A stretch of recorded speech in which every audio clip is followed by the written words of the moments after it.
Secretary, I want to thank you and President Obama for the many efforts that you've invested to bring us to this moment.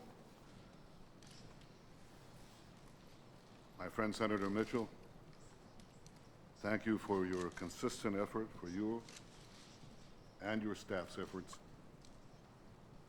to bring a lasting and durable peace to our region.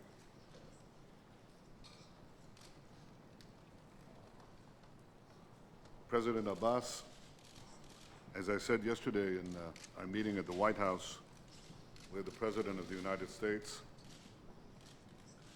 the President of Egypt, and the King of Jordan, I see in you a partner for peace.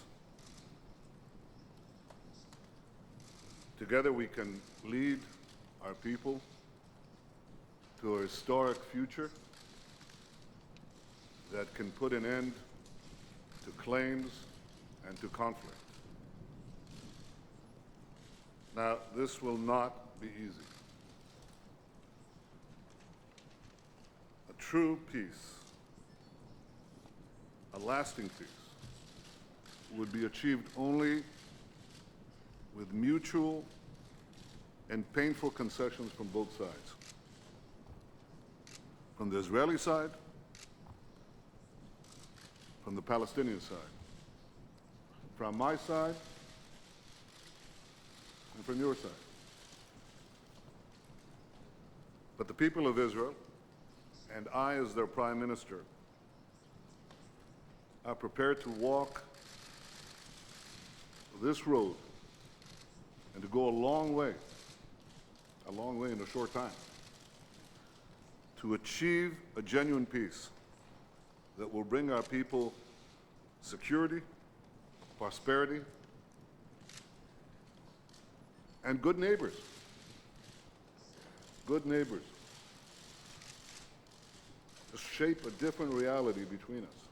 That's going to involve serious negotiations because there are many issues in contention. The core issues that you outlined, Madam Secretary, are things that we have disagreements on, but we have to get from disagreement to agreement.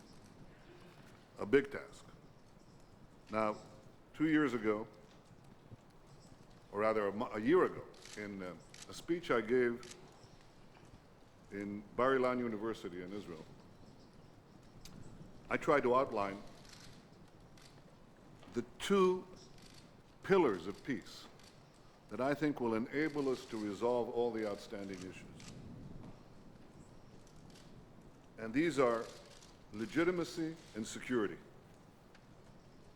Just as you expect us to be ready to recognize a Palestinian state as the nation state of the Palestinian people, we expect you to be prepared to recognize Israel as the nation state of the Jewish people.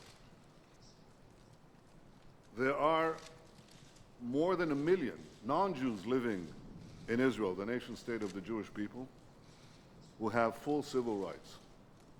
There is no contradiction between a nation state that guarantees the national rights of the majority and guaranteeing the civil rights, the full civil equality of the minority. I think this mutual recognition between us is indispensable to clarifying to our two peoples, that the conflict between us is over. I said too yesterday that a real peace must take into account the genuine security needs of Israel that have changed. They've changed since I was last year. You spoke about the veterans who are gathered here around this table. We've been here before. We fashioned the Hebron Agreement and the Y Agreement. This was 12 years ago. In these 12 years, new forces have risen in our region, and we've had the rise of Iran and its proxies and the rise of missile warfare. And so A peace agreement must take into account security arrangement against these real threats that have been directed against my country. Threats that have been realized with 12,000 rockets that have been fired on our territory, and terrorist attacks that go unabated. President Abbas, I'm fully aware and I respect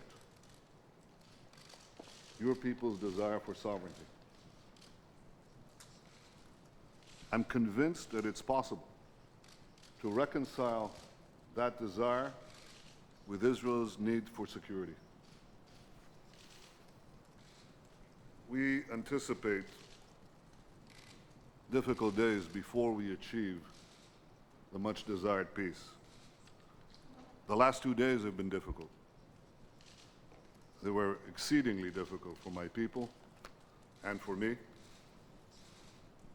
Blood has been shed, the blood of innocents. 4 innocent Israelis gunned down brutally. 2 people wounded, 7 new orphans. President Abbas, you condemned this killing. That's important. No less important is to find the killers. And equally, to make sure that we can stop other killers. They seek to kill our people, kill our state, kill our peace. And so achieving security is a must. Security is the foundation of peace. Without it, peace will unravel. With it, peace can be stable and enduring.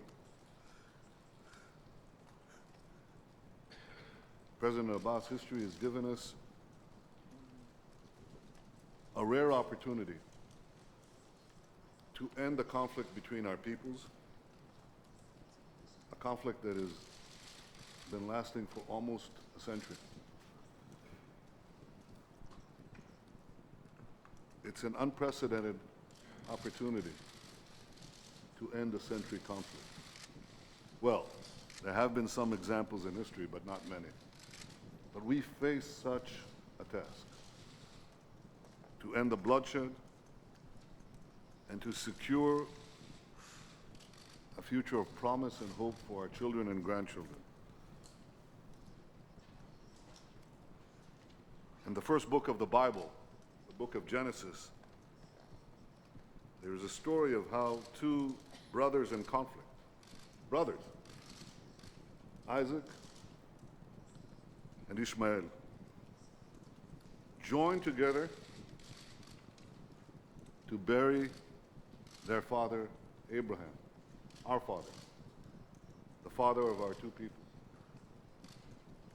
Isaac, the father of the Hebrew nation, Ishmael, the father of the Arab nation, joined together in a moment of pain and mutual respect to bury Abraham in Hebron.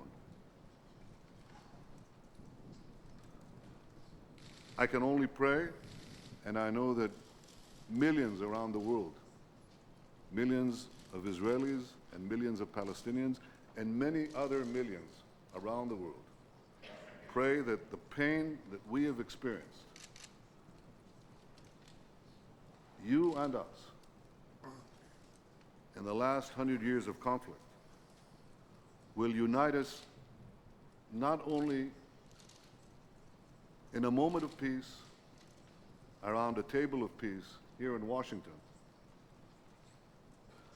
but will enable us to leave from here and to forge a durable, lasting peace for generations.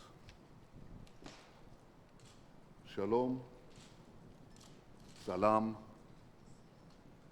peace.